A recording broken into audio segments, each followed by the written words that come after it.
La controverse de Sion de Douglas Reed chapitre 42.1. La vengeance talmudique. Malgré les protestations de Mem. Hull Stevenson, les responsables du cabinet américain et des experts au sein du ministère des Affaires étrangères britannique, la Seconde Guerre se conclut par une paix nourrie de vengeance, ou plutôt, puisque la vengeance est une négation de la paix et ne peut jamais apporter la paix, par une vengeance qui portait les germes de la prochaine guerre.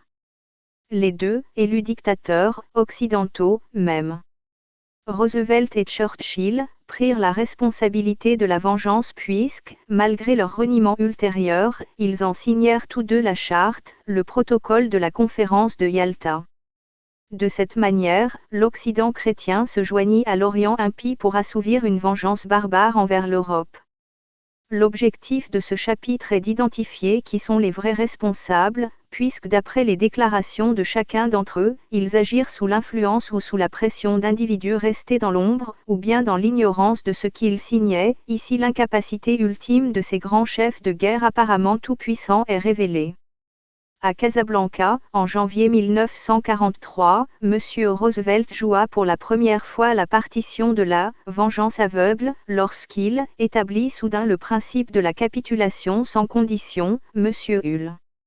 Ces mots, sonnant comme l'Ancien Testament, signifiaient que la paix ne serait pas accordée à l'ennemi, et ce, quel qu'en soit le prix, ce qui était diamétralement opposé à tous les principes précédemment prônés par les dirigeants occidentaux. M. Hull, membre du cabinet américain en charge de ce dossier, déclara que lui et son cabinet n'avaient pas été informés de cette pirouette politique et que M. Churchill était atterré. En outre, le ministère des Affaires étrangères britannique demanda que ce terme soit modifié. M. Churchill, comme il le déclara après le conflit qui eut lieu à la Chambre des communes, soutint néanmoins l'utilisation de ce terme, mais seulement après que le président l'eut utilisé sans m'avoir consulté. M. Churchill ajouta que, si le cabinet britannique avait eu connaissance de ces mots, il s'y serait opposé, pourtant, et malgré cette expérience.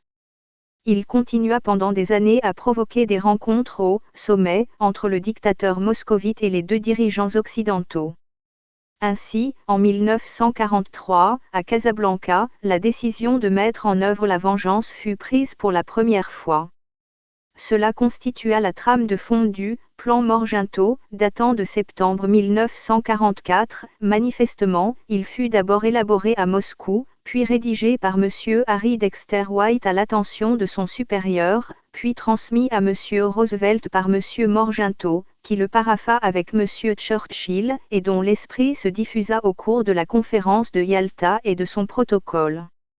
La déclaration d'étonnement ultérieure de M. Roosevelt, il n'avait aucune idée de comment il avait pu parapher cela, et les expressions de regret de M. Churchill, je n'avais pas eu le temps d'examiner le plan Morgenthau en détail, je suis désolé de l'avoir signé, sont toutes deux anéanties par le fait que tous deux signèrent ensuite le protocole de Yalta, qui en constituait la descendance et représentait une véritable charte de la vengeance.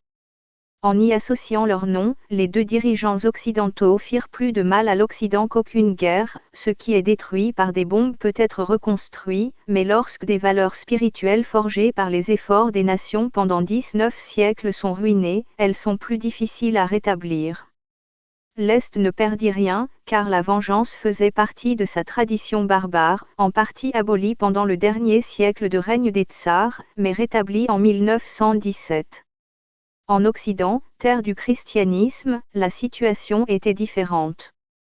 Au cours des siècles, l'Occident avait progressivement amélioré la gestion des conflits depuis la sauvagerie des temps primitifs jusqu'au code civilisé qu'il avait atteint à la fin du règne de Louis XIV. Les nations acceptèrent de plus en plus ce code suprême, qui prohibait les meurtres inhumains et les mauvais traitements infligés aux civils ainsi que le pillage de leurs biens, qui offrait l'immunité d'un drapeau blanc, et qui établissait que les ennemis morts ou blessés et les prisonniers devaient être traités comme ceux de son propre camp. Après quelque temps, de tout cela surgit une organisation internationale, sous le signe de la croix, qui prit soin de tous les soldats, quelle que soit leur nationalité ou leur grade. Ce code de la guerre civilisée constituait probablement la meilleure première étape possible dans la perspective de l'abolition des guerres, espoir ultime de l'homme. Il est inspirant d'étudier les archives des guerres menées dans le respect de ce code, et il est rebutant d'étudier celles des guerres qui le nièrent. Les guerres du XIXe siècle qui eurent lieu en Europe furent menées, dans une proportion grandissante, selon ce code, ainsi leur récit démontre-t-il l'effort de l'homme à être digne même durant la guerre. Cela s'applique à la guerre de Crimée, et aux 3 guerres prussiennes, contre le Danemark, l'Autriche et la Prusse. Elles furent conduites et conclues honorablement. Le seul grand conflit de ce siècle-là dont l'image est plus obscure est la guerre civile en Amérique, où la vengeance, après la victoire, fut assouvie sur le vaincu. Cela n'aurait pas eu lieu sans l'assassinat du président Lincoln, le pacificateur et l'unificateur, qui eut lieu à quelques jours de la victoire. Dans l'ombre ténébreuse de ce crime sont peut-être tapis les mêmes conspirateurs révolutionnaires qui ont incontestablement façonné la destinée de notre pays. À cette exception près, les guerres continuèrent à être menées selon ce code civilisé dans tout l'Occident, et dans toutes les contrées où étaient implantées des puissances occidentales. Au début du XXe siècle, la guerre entre les Anglais et les BERS eut lieu en Afrique du Sud. Quelques extraits du journal du colonel B.E.R. Dennis Rives, écrit juste après le combat, illustrent comment les combattants se comportaient entre eux selon ce code, et ce il y a à peine 50 ans. Dans un camp de prisonniers britanniques, un prisonnier demanda un entretien avec mon père. Ce prisonnier s'appelait Winston Churchill, il déclara qu'il n'était pas un combattant, mais un correspondant de guerre, et demanda à être libéré pour cette raison. Mon père répondit qu'il portait un Mauser lorsqu'on l'avait fait prisonnier, et qu'il devait par conséquent rester là où il était. Winston Churchill dit que tous les correspondants de guerre au Soudan étaient armés afin de se protéger, et la comparaison énerva mon père, qui lui dit que les BERS n'avaient pas pour habitude de tuer des civils. Après la victoire des BERS à Spienkop, nous passâmes les quelques heures qui suivirent à aider la Croix-Rouge et nos adversaires à enterrer leurs morts et à évacuer leurs blessés. Après la prise de Dodie par les BERS, je vis le général Penn Simons, commandant des troupes britanniques. Il était mortellement blessé et les infirmières me dirent qu'il ne passerait pas la nuit. Le lendemain matin, je rencontrai un groupe de porteurs qui transportaient son corps, enveloppé dans une couverture, et je les accompagnai jusqu'au lieu où ils l'enterrèrent derrière une petite chapelle anglaise. Au cours du siège de Ledgmit mené par les BERS, un de nos hommes reçut une balle qui lui traversa les 2 jambes, et un autre le ramena courageusement sur ses épaules. Les Britanniques tiraient de toutes parts, jusqu'à ce qu'ils réalisent qu'il aidait un camarade blessé. Ils le laissèrent alors revenir à nous en paix et furent même suffisamment fair-play pour permettre son retour sans qu'aucune balle ne soit tirée. Un soldat corpulent sortit de l'obscurité, il s'élança vers moi avec sa baïonnette, mais un faux pas perturba son attaque et il s'affala contre moi. L'homme était désormais à ma merci, puisque ma carabine était contre son flanc, mais je fus empli d'une aversion à l'idée de l'abattre comme un chien, et je lui ordonnai plutôt de mettre ses mains en l'air. Je trouvai le soldat que j'avais tué et je fus horrifié de voir que ma balle avait emporté la moitié de sa tête, l'explication étant que lors de l'une de nos patrouilles, j'avais trouvé quelques cartouches explosives pour Mauser dans un commerce abandonné, et je les avais prises pour m'exercer au tir. Je les conservais dans une poche séparée de ma bandoulière, mais dans l'excitation du moment, j'en avais logé une dans le chargeur de mon fusil sans y faire attention. Je fus affligé par mon erreur, je n'aurais jamais sciemment utilisé ce type de munitions. Je jetai le reste dans un ruisseau. À l'issue d'une bataille, les blessés graves furent laissés afin que les ambulances britanniques s'en occupent. Les soldats anglais, que ce soit les officiers ou leurs subalternes, firent preuve d'une humanité sans faille. Nous en avions tellement conscience que nous n'hésitâmes jamais à abandonner nos blessés à la merci des troupes, sachant parfaitement qu'ils seraient transportés et soignés scrupuleusement. Nous vîmes les lumières d'un train, mais le général Smith ne nous aurait pas permis de mettre des rochers sur les rails ni de tirer alors que le bruit des moteurs se rapprochait. De peur de tuer des civils, nous restâmes donc cachés, entrevoyant des officiers et d'autres passagers assis dans le wagon-restaurant, tous inconscients des hommes qui les regardaient tapis dans l'obscurité. À l'approche de la capitulation des BERS, à bord du navire de guerre britannique Mahanurk, nous passâmes une semaine dans le confort, car les officiers et les soldats redoublaient d'efforts pour nous accueillir. Les Britanniques, avec tous leurs défauts, constituent une nation généreuse. Au cours de la période que nous partageâmes avec eux, pas un seul mot qui aurait pu nous blesser ou offenser notre fierté ne fut prononcé, bien qu'ils sussent que nous étions sur la voie de la défaite. Ceci est la description de la guerre menée par des hommes civilisés. Aujourd'hui, la phrase toute faite à propos de « la prochaine guerre qui détruira la civilisation » est vide de sens, parce que la civilisation est un état d'âme, un état d'esprit et ne peut être détruite par des bombes. En revanche, elle peut être détruite par des actes tels que la vengeance de 1945. La guerre décrite par le colonel Wright fut menée alors que j'étais encore un jeune garçon, et le code appliqué par des hommes tels que lui, quel que soit leur camp, en temps de guerre ou de paix, fut celui que les Anglais de ma génération apprirent à honorer. Il fut respecté pendant la Première Guerre mondiale. Je me souviens de la manière dont les Britanniques traitaient les prisonniers de guerre, et je me souviens de la libération des prisonniers britanniques au cours de l'assaut final. Le traitement fut le même des deux côtés. Un homme blessé n'avait pas de nationalité, qu'il soit aux mains de l'adversaire ou qu'il soit blessé dans son propre camp, il recevait les mêmes soins attentionnés. Le personnel non combattant et les populations civiles étaient respectés, les pillages et les viols étaient interdits. Qu'est-ce qui causa alors l'abandon soudain en Occident de ce code de la guerre civilisée, après la Seconde Guerre mondiale? Les peuples n'avaient pas changé au cours des 27 années écoulées depuis l'armistice de 1918. Ils n'étaient pas plus cruels ou moins gentils qu'avant. Ils étaient seulement aveuglés par une propagande qui cachait la vraie nature des actes de leurs dirigeants, et ces dirigeants, selon leurs propres déclarations, étaient manipulés par d'autres ou n'avaient pas conscience de ce qu'ils signaient. C'est de cette manière que la vengeance de 1945 fut portée, et il ne restait plus aux hommes civilisés que la phrase d'Edmund Burke, « Elle est perdue à jamais », cette délicatesse des principes, cette chasteté de l'honneur où la moindre tache brûlait comme une blessure. Le prélude décisif vint, avant même la fin des combats, avec le bombardement aveugle des populations civiles dans un pays déjà vaincu mais voyant son droit aux réfugiés refusé malgré sa capitulation. Le meurtre de civils fut le reproche porté avec le plus de virulence contre l'Allemagne, pendant chacune des deux guerres, par les hommes politiques britanniques et américains. Le 10 février 1944, la conférence de Yalta se termina, et au cours de celle-ci M. Roosevelt, lors d'une discussion privée avec Staline, avait déclaré qu'il se sentait « plus assoiffé de sang » qu'auparavant à l'égard de l'Allemagne. Les entre 13 et 14 février, les bombardiers britanniques et américains, pendant des heures interminables, déversèrent un déluge de bombes sur Dresde, une ville remplie de réfugiés, principalement des femmes et des enfants fuyant l'avancée de l'armée rouge. Le nombre de victimes et de personnes brûlées et ensevelies au cours de ce jour et de cette nuit ne sera jamais connu, les estimations varient entre 50 000 et 250 000, 48. Les chiffres pourraient donc être plus élevés que ceux de Hiroshima ou de Nagasaki, où une nouvelle bombe atomique fut utilisée, pour la première fois, sur une population civile absolument sans défense, et cela en totale opposition avec les protestations des chefs militaires américains et britanniques, le général MacArthur et Lord Louis Mountbatten, qui soulignèrent que la défaite du Japon était d'ores et déjà imminente dans les faits. Les documents militaires publiés à ce jour ne révèlent pas qui en fut le commanditaire, et des mesures strictes furent apparemment prises afin que cette affaire ne fasse jamais l'objet d'une discussion publique.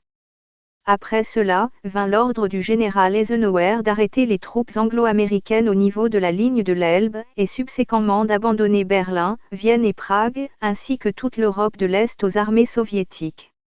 Il s'agissait d'une vengeance qui ciblait tout autant les amis que les ennemis, puisqu'elle signifiait l'abandon de la moitié du continent à l'asservissement soviétique. La barbarie de cette vengeance fut accentuée par l'ordre, dont les conséquences ont été décrites précédemment à travers les yeux d'un témoin, donné aux armées alliées, d'interdire, par la force, la fuite vers l'ouest des réfugiés depuis les territoires délaissés. À ce moment-là, les canons britanniques et américains se tournèrent vers nombre des victimes d'Hitler, aussi bien que vers des femmes et des enfants allemands. Le paroxysme vint ultérieurement, depuis les camps, où des centaines de milliers de ces réfugiés étaient rassemblés, après avoir rejoint l'Ouest antérieurement, où malgré la ligne de démarcation, nombre d'entre eux furent désignés pour être ramenés vers leurs poursuivants. L'Angleterre avait établi l'esclavage dans ses colonies d'outre-mer plus d'un siècle auparavant. En Amérique, le président Lincoln l'avait aboli pendant la guerre de sécession de 1861 à 1865. Par ces actes, les dirigeants de l'Angleterre et de l'Amérique réintroduisirent l'esclavage en Europe en 1945. Les procédés, criminels de guerre, constituèrent les sommets de la vengeance, et l'Everest fut atteint avec le procès des dirigeants nazis à Nuremberg. Le « méchant » que les masses étaient incitées à détruire depuis 6 années ne fut absolument pas cité dans l'acte d'accusation, même in absentia, bien que son conseiller, Martin Bormann, dont la mort ne fut pas plus ou moins prouvée que celle d'Hitler, y fut inclus. Cette importante lacune à la fin de la carrière d'Hitler pourrait être aussi significative que de nombreuses autres omissions antérieures concernant ce qui est généralement connu à son sujet. À notre époque, où l'infiltration de tous les partis, classes et gouvernements par les agents de la Révolution est un fait connu et avéré, il est intéressant de noter que les nombreux ouvrages à son sujet ignorent ses liens initiaux avec le communisme et les preuves irréfutables concernant son passé communiste. Le dossier de la police de Vienne concernant le début de sa carrière a apparemment disparu. Le capitaine Herm, qui fut son dernier chef de l'armée brune, déclara à l'un des officiers des chemises brunes, qui me le rapporta, que, lorsqu'en 1919, les troupes bavaroises chassèrent le gouvernement bolchevique de Munich, Adolf Hitler, qui était encore un inconnu, fut fait prisonnier avec le garde du corps de Lévin, l'émissaire de Moscou, et réussit à sauver sa peau en devenant informateur. Cela pourrait expliquer pourquoi Herm, détenteur d'informations à charge, fut supprimé par Hitler à son arrivée au pouvoir. La proposition de dénomination initialement faite par Hitler lui-même pour le Parti national-socialiste était « le Parti social-révolutionnaire », il se décrivit lui-même comme étant « l'exécuteur du marxisme, non pas l'exterminateur », et il déclara à Hermann Röschning qu'il avait construit son organisation sur le modèle communiste. Je rencontrai Hitler 1 ou 2 fois, et je l'ai étudié avec attention pendant de nombreuses années, avant et après son accession au pouvoir. Je crois qu'aucune étude réellement instructive à son sujet et sur le rôle qu'il joua n'a encore été publiée à ce jour. Cette période fut marquée par une série d'événements qui furent délibérément conçus afin de leur donner une nature caricaturale et particulièrement humiliante pour l'Occident chrétien. C'était comme si les prisonniers étaient forcés à faire les clowns pour amuser leurs gardiens. Cela fut illustré à Nuremberg, lorsque le juge soviétique fut retenu pour lire la partie du jugement qui condamnait les Allemands pour avoir déporté des hommes et des femmes depuis leur demeure vers des camps éloignés où ils travaillèrent comme des esclaves. Les membres britanniques, américains et français de la Cour écoutèrent pendant que la justice occidentale, qui constituait leur héritage et leur légitimité, faisait l'objet de moqueries. À ce moment-là, selon les accords de Yalta, des Allemands, des Polonais et bien d'autres étaient enlevés de leurs maisons et envoyés dans des camps d'esclaves. Derrière ce juge soviétique planait l'ombre des geôles moscovites, où des hommes étaient liquidés sans autre forme de procès, et celle des vastes zones de détention sibériennes, où, pour les 30 années à venir, des millions d'êtres humains allaient être réduits en esclavage sans même avoir été accusés ou jugés. Voilà pour les sommets de la vengeance. Sur leur contrefort, un nombre incalculable de faits plus mineurs eut lieu, faits qui constituèrent les pages les plus sombres de l'histoire récente de l'Occident. Il s'agissait d'un retour à la barbarie, où se trouvait son origine. Quel pouvoir fit que les dirigeants occidentaux soutinrent la révolution venue de l'Est sous la forme d'une vengeance similaire à celle pratiquée par des tribus sauvages et primitives. Cette vengeance n'était pas celle de Elle, éternelle, selon l'acception chrétienne. De qui venait cette vengeance ? Manifestement, certains actes symboliques furent menés afin d'établir l'autorité, ou nature, de la vengeance. Ces actes de couronnement symbolique constituèrent la reproduction, après quasiment 30 ans, d'actes similaires commis pendant la Révolution en Russie, les fanfaronnades talmudiques laissées sur les murs de la chambre où les Romanov furent assassinés et la canonisation de Judas Iscariote. À l'issue de la Seconde Guerre mondiale, les dirigeants nazis furent pendus le jour juif de l'expiation. De cette manière, leur exécution fut présentée aux Juifs comme analogue à la vengeance que Mardochée infligea à Raymond et à ses fils. Ainsi, dans le village bavarois d'Obramergau, où la pièce de théâtre connue dans le monde entier et qui représentait la Passion était jouée depuis 3 siècles, les acteurs représentant les personnages principaux passèrent devant un tribunal communiste pour activité nazie. Ceux qui jouaient le rôle de Jésus et des apôtres furent tous jugés coupables, le seul qui fut acquitté est celui qui jouait le rôle de Judas. Ces choses-là n'arrivent pas par hasard, et de cette façon, on donnait à la vengeance infligée à l'Allemagne, comme à celle qui précédemment avait été infligée à la Russie, la marque d'une vengeance talmudique, c'est-à-dire, une vengeance à l'encontre de la chrétienté, le Talmud constituant la continuation spécifiquement antichrétienne de la Torah pré-chrétienne. La loi vengeresse se répandit de part et d'autre de la ligne qui était censée être un rideau de fer, séparant le monde libre de l'Est asservi. Pour ce qui était de la vengeance, il n'y avait pas de rideau de fer. Nuremberg était à l'ouest, et Obramergau était dans la zone soviétique. En choisissant le jour juif du jugement pour la pendaison des dirigeants nazis et des hauts gradés allemands, les responsables occidentaux donnèrent à la conclusion de la Seconde Guerre l'aspect d'une vengeance invoquée spécifiquement au nom des Juifs. La tournure que prit le procès démontra l'objectif de la vaste propagande falsificatrice menée au cours de la guerre, que j'ai décrite précédemment. Les crimes contre les Juifs furent isolés comme pour une enquête séparée, comme si les Juifs étaient différents des autres êtres humains, et lorsque le verdict fut prononcé, des centaines de millions d'êtres humains en Europe de l'Est furent abandonnés à une persécution générale concernant tous les hommes, proportionnellement à ce que les Juifs subirent en Allemagne. Cette accusation spécifique tenue contre les inculpés devint le cœur du dossier, selon les mots du capitaine Liedelaar, et était basée sur l'assertion que 6 millions de Juifs avaient été tués. Au fil du temps, le terme « tuer » remplaça le terme « périr ». Un tribunal impartial aurait au départ exclu tout acte d'accusation basé sur cette donnée totalement invérifiable. À Nuremberg, les avocats, qui dans un procès privé auraient demandé l'acquittement en raison d'une déclaration non prouvée à une décimale ou à un chiffre près, utilisèrent ce chiffre fantastique comme fondement de leur acte d'accusation. J'ai décrit précédemment, avec des preuves issues de sources juives, le processus grâce auquel, année après année, les Juifs furent isolés de la masse des victimes d'Hitler, et leur nombre crut à volonté jour après jour. L'autodafé mené par Hitler devint la destruction des livres juifs. Ces camps de concentration où 90% des détenus étaient allemands devinrent des camps de concentration pour les Juifs. Un rapport fait pendant la guerre au sujet du meurtre de 150 000 Russes blancs, Ukrainiens et Juifs à Kiev, fut transformé en 150 000 Juifs, et cela continue ainsi interminablement. La déclaration concernant les 6 millions de Juifs, acceptée par les juges sans discussion, fut le résultat final de ce processus.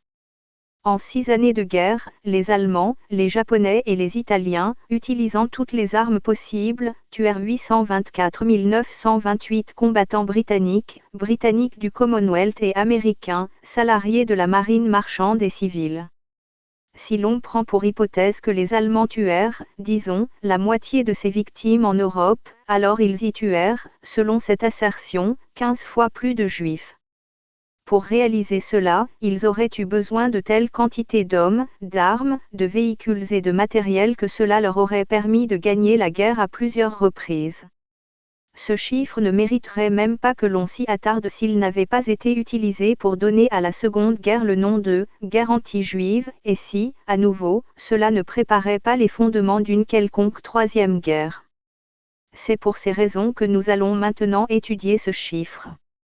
Jamais au cours de l'histoire, depuis l'Antiquité jusqu'à nos jours, le nombre de judaïtes, judéens ou juifs, vivant à une quelconque époque, n'a jamais pu être évalué. Pour cette raison, le nombre touché par n'importe quelle catastrophe ne peut pas non plus être évalué, et il y a beaucoup d'autres raisons pour lesquelles le nombre de victimes juives pendant la Seconde Guerre mondiale ne peut être déterminé.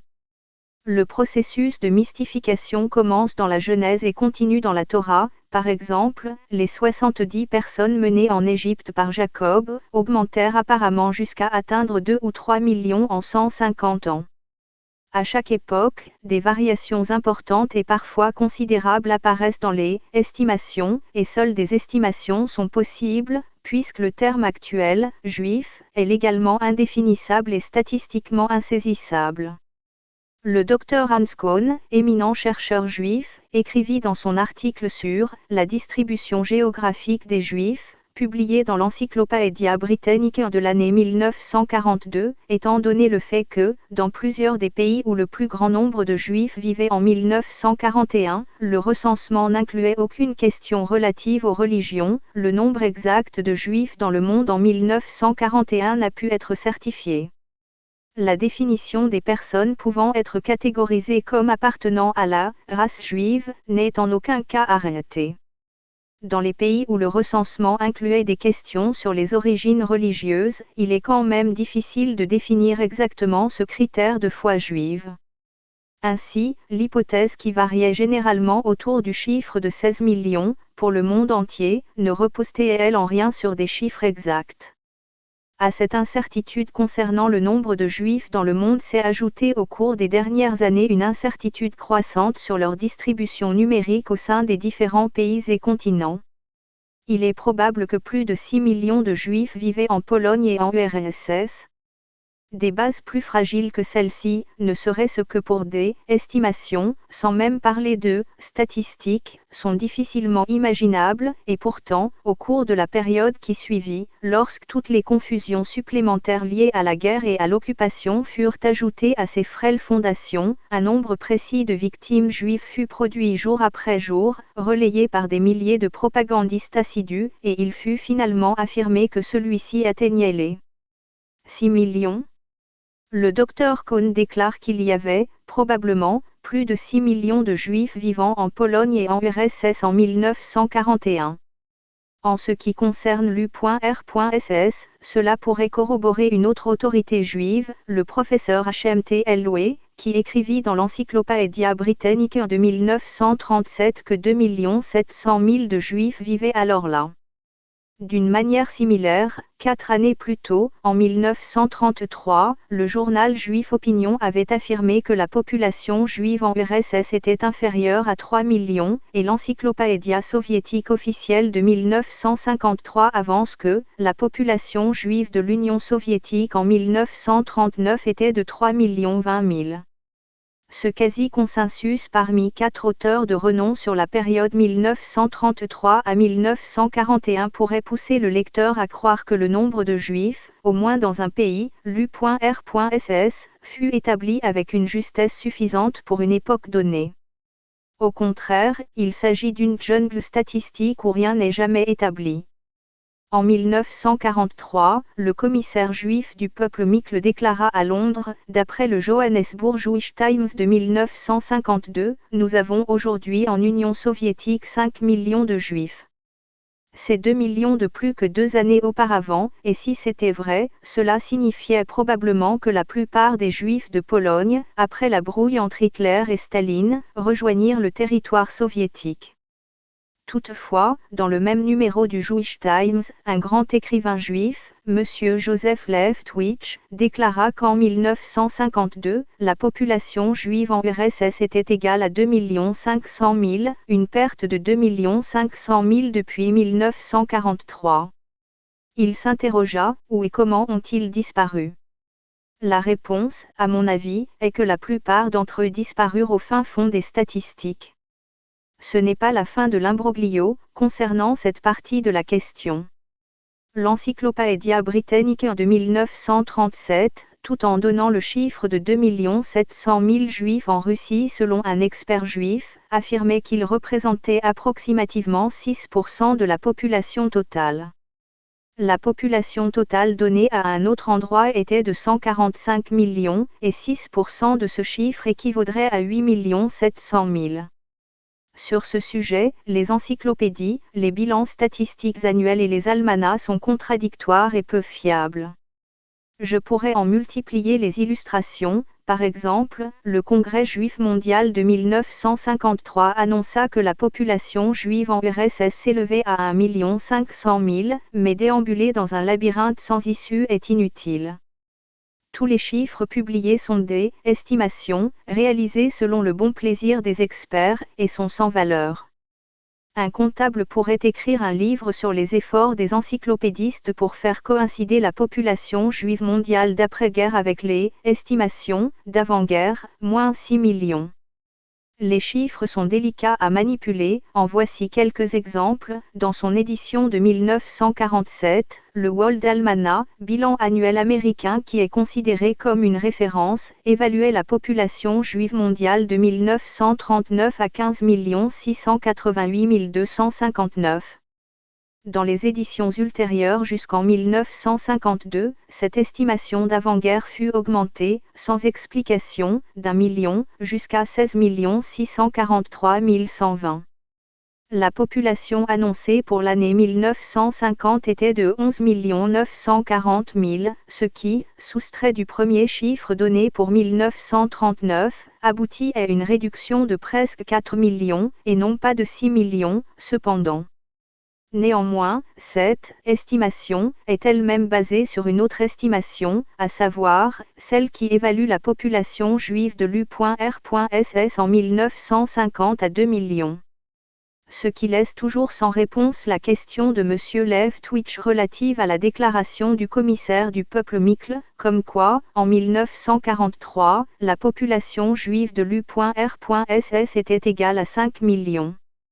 En Angleterre, le Whitaker's Almanac, qui jouissait d'une renommée similaire, fit face au même problème.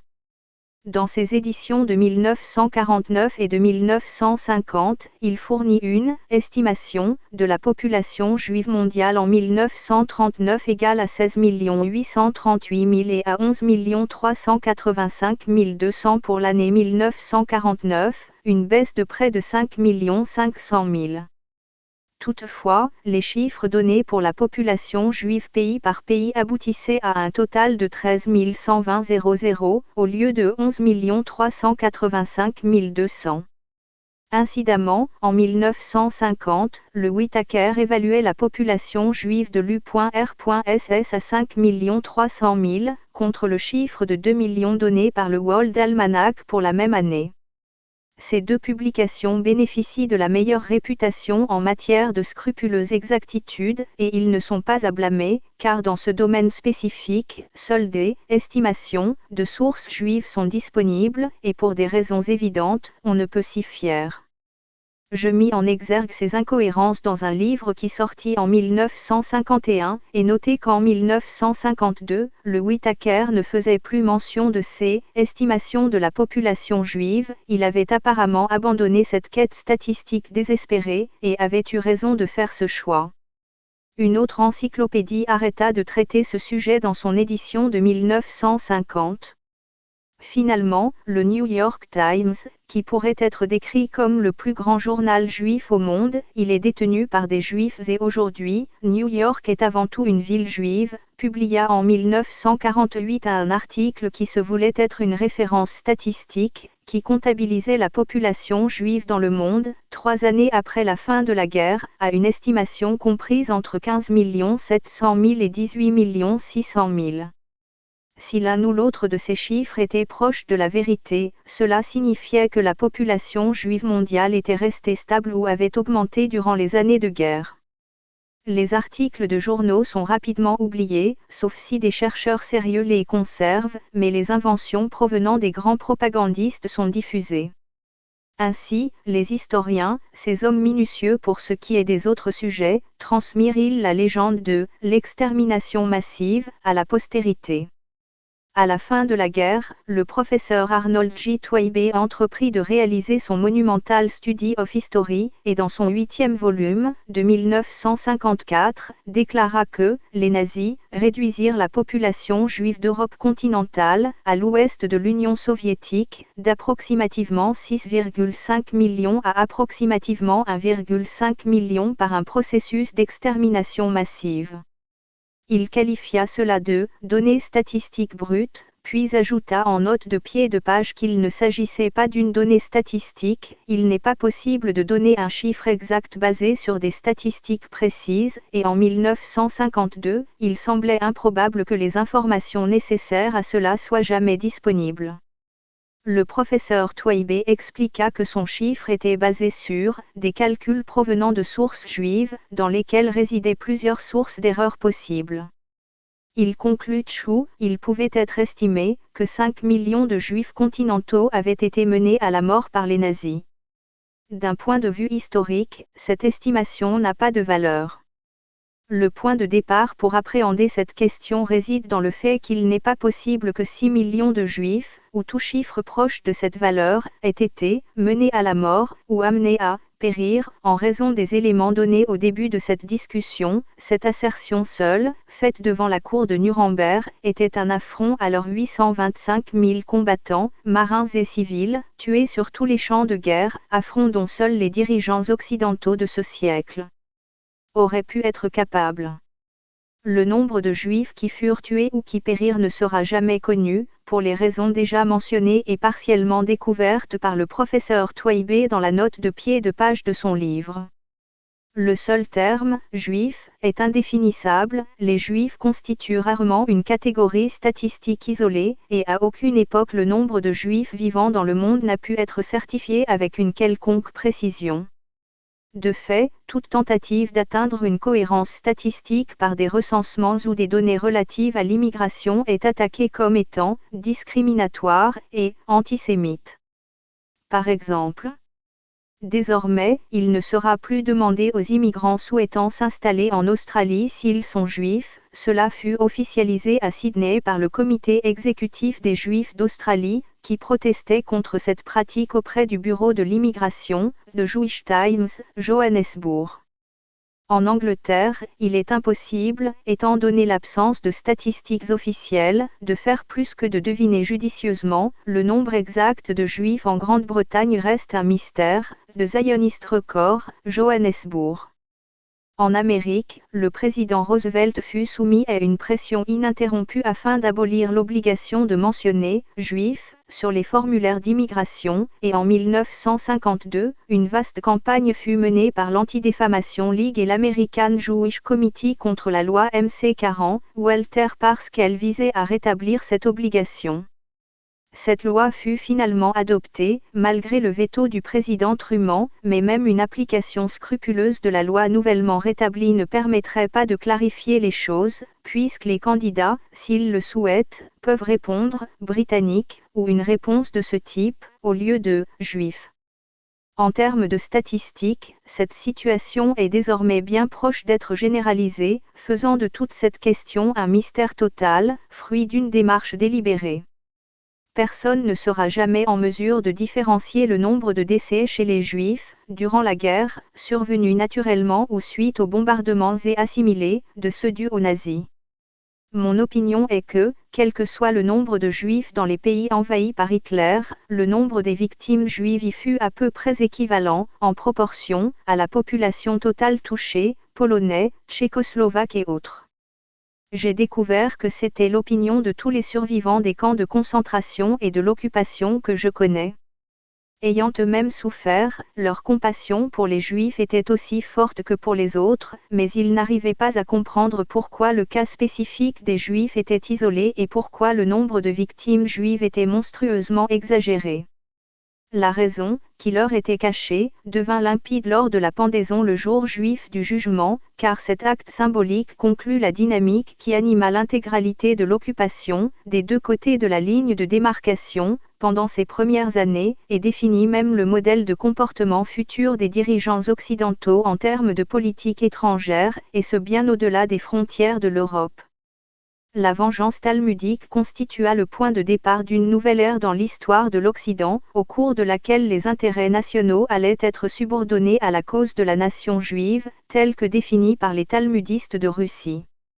Je dispose d'une description faite par une des personnes présentes, de la manière dont le jugement de Nuremberg fut rendu les 30 septembre et 1er octobre 1946, entre le 26 septembre, Nouvelle Année juif, et le 5 octobre, jour du grand pardon, et fut exécuté immédiatement après minuit, au matin du 16 octobre, Hoshana Rabbah, le jour où le Dieu juif, après un délai au cours duquel il mûrit son verdict à l'encontre de chaque individu et se donne le droit d'accorder son pardon aux pécheurs, rend son jugement final.